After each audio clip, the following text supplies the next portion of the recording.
What's hiding underneath things can be scary. Underwater, under your bed, especially what's under your carpet. Except when you get new carpet from Carpet One Floor and Home. After tearing up your old carpet, they'll vacuum and apply Health Annex antimicrobial to your subfloor, disinfecting and killing mold, mildew, and any remaining general awfulness. Carpet One Floor and Home goes the extra mile to protect you, your family, and your home. Carpet One Floor and Home in Columbia, making your home beautiful, guaranteed.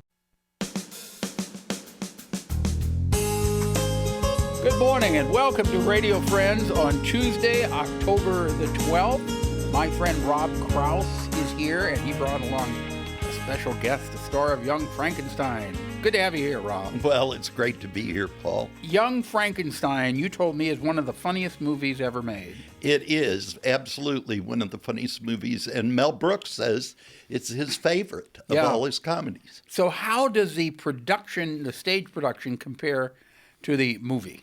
Well, it's the same storyline and all the wonderful gag lines that people love from the movie and all the sight gags of things like rotating book walls and things like that are there on stage, and you get to experience it all live. Yeah, and Ben Miller, you are the doctor. Right? I am, yes. You're Dr. Frankenstein.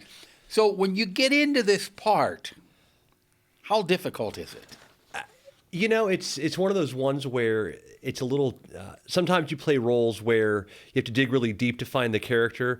Other ones, not so much. And Dr. Frankenstein starts off as a bit nervous and a bit, not ready to quite be the mad scientist his grandfather wants him to be. And for me, that's a little bit easier of a reach to be kind of that descent into madness kind of guy. Mm-hmm. Can you go in and out of Dr. Frankenstein easily?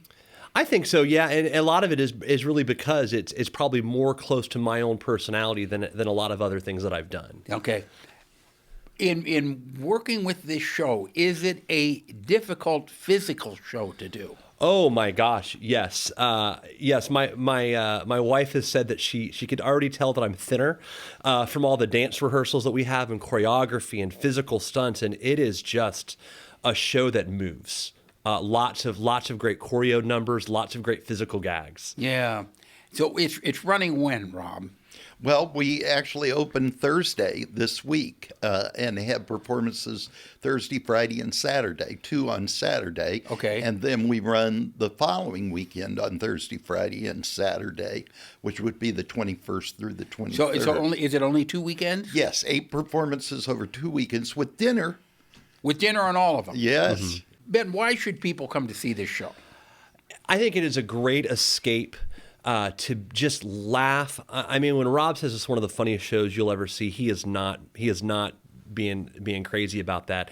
You will laugh the entire show, and at the same time, it's got little bits of parts that are touching about acceptance and love and this bond that the doctor and the monster have and all these different characters that kind of come together to make it work. So it's just, it's funny, it's feel good, and I think audiences will just be absolutely entertained. Okay. It's Young Frankenstein, and it runs Thursday, Friday, Saturday, and Thursday, Friday, and Saturday, starting this week. How can people get tickets?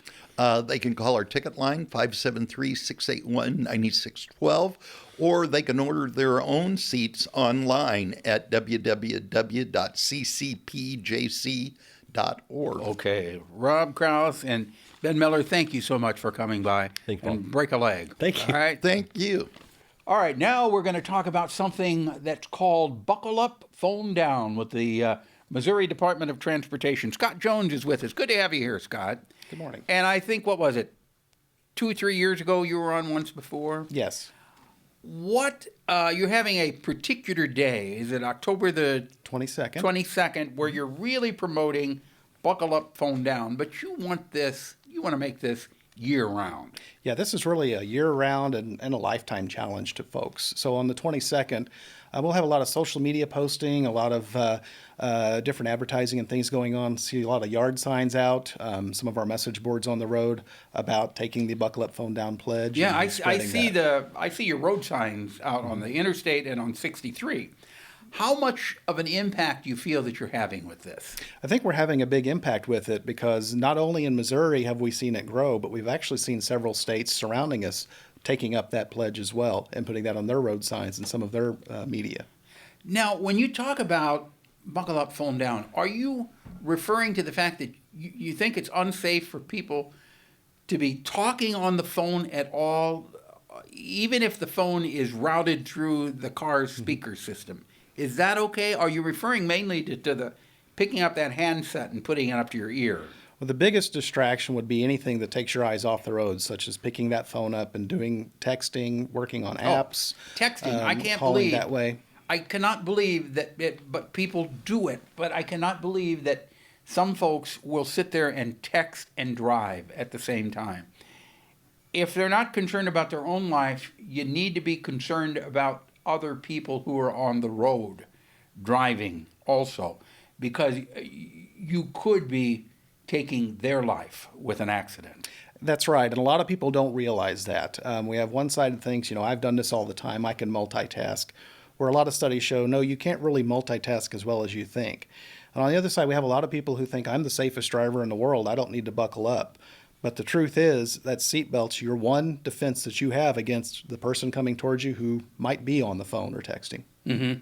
Yeah, it is important. And I can tell you, I'm almost embarrassed to say this, but I will tell you, this happened to me about 4 years ago.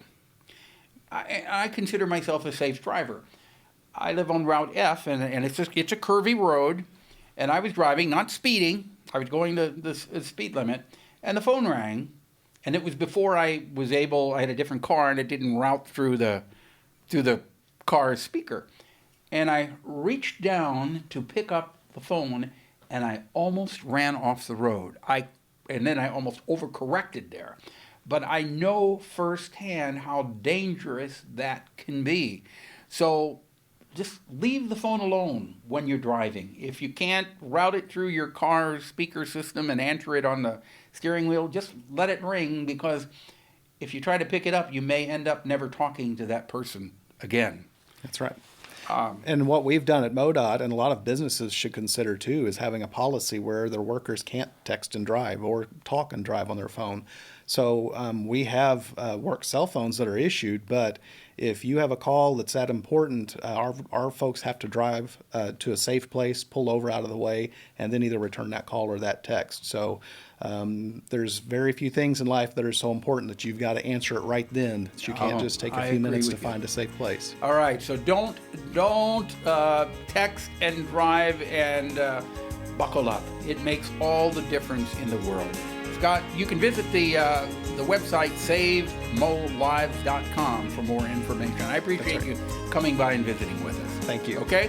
If there's something you'd like to hear or see, I'd love to hear from you. Pepper P, Missouri.edu. Have yourself a nice day. Bye-bye.